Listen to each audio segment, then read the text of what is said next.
Oke, Assalamualaikum warahmatullahi wabarakatuh. Saya Imanuddin dari TV Desa Banyumas akan menyampaikan beberapa informasi terpenting terkait dengan kegiatan dari Fakultas Kesehatan Masyarakat Universitas Sudirman, di mana Sivitas Akademi dari UPI tersebut mengambil sebuah studi kasus di Desa Pandak karena melihat ada sebuah fenomena ataupun sebuah anomali bagaimana peranan daripada pemerintah terhadap masyarakat kaitannya dengan ketahanan pangan untuk penurunan COVID stunting. Dan dalam hal ini saya bersama dengan Sivitas Akademi, yaitu beliau Ibu Afina, yang mana beliau telah melakukan sebuah riset ataupun penelitian melalui metode yang secara sederhana tapi mampu bisa menjawab sebuah permasalahan yang ada di Desa Pandak. Sebelumnya sampai ke arah apa sih yang telah dihasilkan oleh beliau, Vina? Saya silakan Ibu Vina untuk memperkenalkan diri. Terima kasih Pak Iman atas kesempatannya.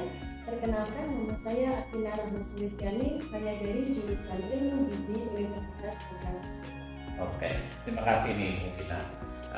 TV Desa mengatakan sangat gembira gitu ya, ternyata bahwa dalam sebuah pencapaian sebuah kegiatan berkelanjutan dalam pembangunan itu memang harus berkolaborasi, dan sini TV Desa akan membersamai Sivitas Akademi Unsur dan masyarakat khususnya di Kabupaten Banyumas.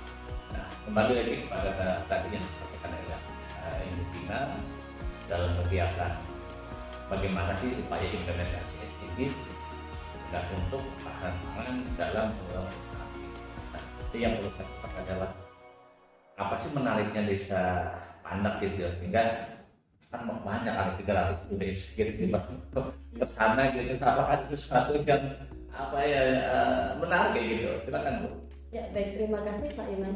Jadi Desa Pandak ini memang menarik untuk diangkat karena di Unsur sendiri sudah menjalin kerjasama dengan Desa Pandak terkait dengan SDGs gitu. Nah, SDGs terkait dengan faktor ekonomi itu sudah menjalin kerjasama dengan Unsur, tapi alangkah baiknya jika kerjasama yang sudah terjalin itu dikolaborasikan dengan bagian SDGs yang lain, yaitu ketahanan pangan, sehingga di Desa Pandak ini capaian SDGs-nya bisa berkolaborasi dari berbagai pihak, dari faktor ekonomi, termasuk dari pengembangan desa wisatanya, dan dari sisi gizinya, dari segi kesehatannya, ketahanan pangannya. Akhirnya kolaborasi itu bisa dari sisi ekonomi sudah ada kerjasama dengan Unsur, sekarang dari sisi ketahanan pangan ada kerjasama dengan Unsur. Nah, dari sini harapannya ketercapaian SDGs itu akan lebih semakin cepat lagi gitu pencapaian. Oke, berarti ada sebuah upaya localizing SDGs gitu ya. Betul. Oke, kalau di desa itu kita mengenal adanya SDGs desa itu ada 18, kalau yang SDGs nasional ada 17. Nah, saya tertarik itu ada ketahanan pangan itu kalau saya bukan literasi itu ada di capaian SDGs 1 dan 2, desa tanpa kemiskinan dan desa tanpa lapar. Itu menunjang dengan ketersediaan sumber air bersih di desa. Ini menurut Ibu Vina gitu ya, seperti apa sih yang telah dihasilkan? Karena kalau kita menemukan stunting itu adalah sebuah PR, itu kan kemiskinan itu adalah persen tercapai, tapi tidak semudah kita lihat. Nah, tentunya ada buat titik, ada literasi dan ada sebuah permainan prosedural. Silakan mungkin Ibu Vina bisa menjelaskan secara Ya, terima kasih Pak. Jadi memang penurunan stunting itu menjadi target nasional ya, dan Presiden sendiri sudah memberikan arahan supaya stunting itu menjadi prioritas gitu untuk kesehatan nasional. Nah, termasuk di Desa Pandak ini memang kebetulan masih ada kondisi stunting itu ditemukan walaupun semakin menurun trennya. Nah, kemarin kami melakukan studi kasus kepada masyarakat yang memang mengalami stunting maupun gizi buruk. Kebetulan kalau stunting itu kan dari usia 6 bulan sampai 2 tahun gitu ya. memang kita harapkan ditargetkan untuk mendapatkan intervensi yang spesifik dan juga sensitif, karena pada usia 6 sampai 24 bulan atau 2 tahun itu termasuk dalam 1000 hari pertama kehidupan. Nah, kalau dilihat secara spesifik gizi dari segi kesehatan dari asupan makan, keberagaman pangannya itu dari hasil penelitian kami mungkin bisa dibilang cukup beragam tapi belum optimal begitu. Jadi keragaman pangan itu bisa dilihat dari 8 komponen makanan, 8 kelompok makanan yang dikonsumsi setiap harinya dalam satu rumah tangga. Misalkan kelompok makanan pokok, buah-buahan, sayuran sumber vitamin A, sayuran lain di luar sumber vitamin A, lalu ada protein hewani, kacang-kacangan, susu. Nah, bagusnya atau optimalnya itu kalau keragaman pangan itu bisa dicapai 7 sampai 8 kelompok per hari. Per harinya Per hari itu harus ada dalam satu rumah tangga. Tapi kemarin masih kita temukan ada yang hanya 5 kelompok bahan makanan atau 6 gitu. Jadi yang 7 sampai 8 itu memang masih sedikit gitu. Rata-rata yang kurang itu di sayurnya. Jadi sebenarnya sayur itu terbagi menjadi 2 memang. Ada sayur sumber vitamin A, ada juga sayur yang sumber non vitamin A begitu. Karena anak kecil, bayi balita yang mengalami stunting itu butuh vitamin A untuk pertumbuhannya dan juga untuk kesehatannya, termasuk posyandu itu kan pasti punya pemberian kapsul vitamin A setiap bulan Februari dan Agustus. Dan di posyandu gitu ya, pemberian secara gratis. Ada secara gratis gitu. Nah, di luar itu kan hanya 2 bulan, hanya 2 kali dalam 1 tahun gitu. Nah, yang penting itu kan kesehariannya, sehingga sumber sayur vitamin A seperti wortel, bayam itu penting untuk anak-anak. Jadi sayur bayam itu penting untuk dikonsumsi setiap hari, nggak apa-apa. Anak suka sayur bayam itu sangat bagus gitu. Nah, ini yang kemarin agak sedikit kurang gitu di bagian sayurnya, mungkin karena anak-anak agak jarang suka sayur mungkin ya. Nah, ini Bu, padahal itu murah sebenarnya. Jadi yang menarik kan gini Bu, dengan melihat fenomena seperti itu berarti ada sebuah edukasi yang pas gitu buat masyarakat di Padat. Karena ini kan kalau 8 korban harus dipenuhi gitu, padahal beliau-beliau itu saudara kita yang berbagai varian ekonominya. Tentunya tidak mungkin akan menutup harinya sampai ada komponen makanan. Nah, mungkin oleh Justina itu ada sebuah tips sendiri, ada sebuah intervensi yang secara spesifik gitu ya, yang harus ini harus dibuat begini gitu. Karena apa?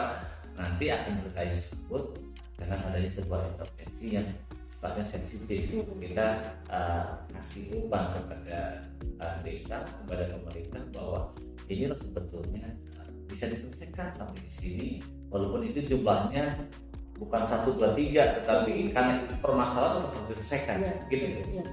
Jadi kalau biasanya kami ketika memberikan saran seperti itu kan, ibu-ibu itu beratnya adalah mengolahnya ya, memasak, menyediakan itu kan berat. Nah, kita biasanya menyediakan semacam satu menu. Buku satu menu. Ya, jadi kita membuat contoh menu 1 hari gitu untuk anak bayi atau balita yang memang ibaratnya mencakup kelompok-kelompok makanan yang beragam gitu. Nah, dari buku menu itu ada misalkan menu pertama sayur bayam, kemudian dicampur dan ditambah dengan ayam atau tahu gitu. Kalau yang murah-murah kan kita cukup telur, tahu, sayur itu juga sudah cukup. Nah, kalau misalkan memang ibunya siap untuk membeli susu ya boleh ditambah dengan susu. Tapi yang penting ada nasi, kemudian sayur, kemudian tahu, tempe, gitu. Lalu telur misalkan sebagai protein hewani. Nah, di buku saku itu nanti kita bisa memberikan beragam jenis variasi menu. Tinggal milih gitu ya. Tinggal milih mau masak kayak apa. Nah, kita sediakan juga bahan makanan lokal. Nah, itu yang menarik adalah berikutnya ini kan menuntut kesadaran gitu ya, adanya partisipasi dari keluarga yang resisten terhadap stunting ataupun resisten terhadap gizi buruk gitu. Nah, yang di sini yang harus dilakukan oleh masyarakat, apa harus ada pemantau atau pendampingan gitu Iya, kan. iya, Nah itu. iya. Nah kalau emang mau dilakukan seperti itu, standarnya harus berapa hari, berapa bulan agar kan ada ditentukan kemarin disampaikan oleh ibu, udah sehat terus gak dikasih makan naik, anaknya sakit.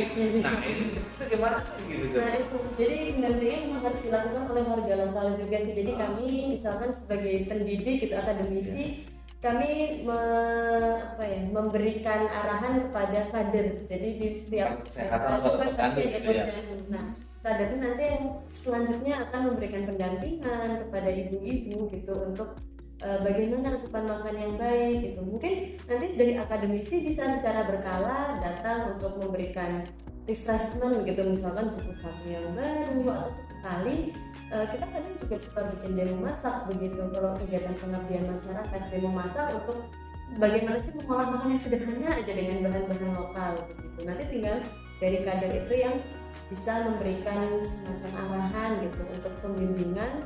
Sebenarnya kalau dilakukan secara sebulan, 2 bulan itu sudah cukup, karena nanti akan bisa mengubah mindset gitu supaya harapannya nanti bisa menjadi kebiasaan dari Dari itu dari RKM ya, yang Indonesia, apakah nanti akan terjadi review kembali ke anak untuk melihat kemarin bisa 3 bulan kemarin ternyata sih fenomena itu kayak apa sih gitu kan, akan melakukan ke situ nggak, karena ini kan kalau ada sebuah keberlanjutan, sebuah progres, apakah selama ini yang disarankan baik itu intervensi sensitif atau progresif itu dilakukan nggak? Kalau misalnya nanti oleh Bu Vina maaf aja itu, yang penting kan aku ngejalanin, itu kan tentunya tidak seperti itu kan. Iya. Silakan.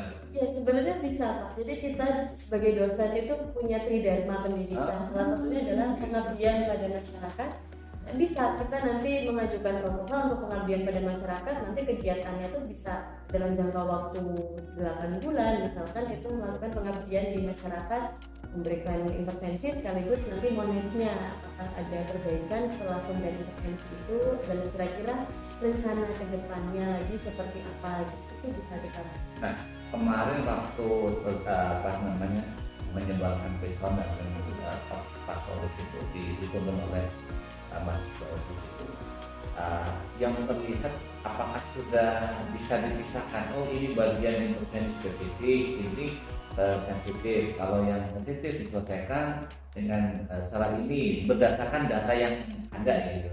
Ya bisa terlihat sih. Oh bisa. Jadi kita kan mendapatkan nama responden. Oh, Nah, nama respondennya ya. Alamat dan nama responden kita sudah ketemu. Nah ini sudah ada catatannya nih, dari skor keberagaman pangannya, pola makannya, kita sudah dapatkan skornya. Nanti kita bisa membuat klaster, ibaratnya mana klaster responden yang mungkin perlu mendapatkan tambahan intervensi spesifik, mana yang perlu mendapatkan intervensi yang sensitif gitu. Oke, ini saya terima kasih sekali nih Bu Vina atas kesempatan di desa bisa mengetahui ternyata di dalam upaya dalam pencegahan SDG seperti ada kebakaran pangan untuk penurunan kerusakan itu dilakukan ada sebuah medis spesifik atau sensitif gitu ya. Dan tentunya tadi saya bilang oleh beliau Bu Vina sudah ada sebuah rekomendasi kepada pemerintah. Seperti itu Bu Vina yang bisa saya gali, apa yang saya dapatkan. Semoga suatu saat akan berkelanjutan, dan tentunya hanya satu, bahwa cegah stunting itu penting, dan itu adalah saudara kita, generasi kita, di mana kedepannya harus sehat, itulah generasinya. Begitu Bu Vina, terima kasih atas nama TV Desa, terima kasih, dan saya melaporkan untuk TV Desa Banyak.